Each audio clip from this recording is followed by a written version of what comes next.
As Americans, we love to romanticize the idea of boycotting. Boycott the government, celebrities, capitalism, holidays, evil wrongdoings, the list goes on. However, when it comes to the work and sacrifice for those boycotts, which may even lead to riots, we remember the consequences. We forget that consequences in certain circumstances do not outweigh the impact of change.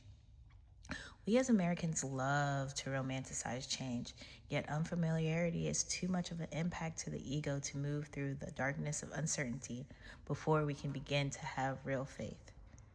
Faith is just not asking, believing, and then receiving.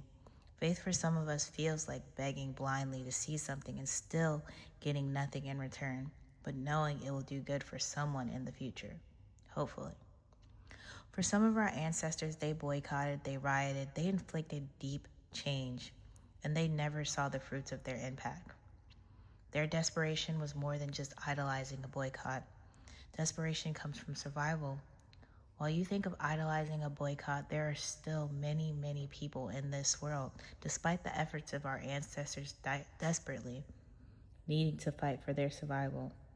And on a day of love, I ask that you be grateful, compassionate, and even empathetic because you've made it farther than those who could not survive to see today.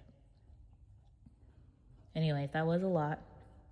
But when romanticizing a main character, it does seem great until you realize the fear that comes with being the leader of your tribe.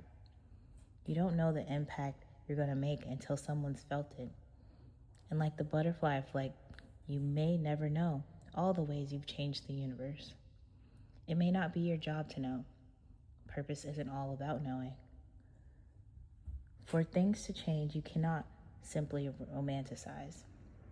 You must really act.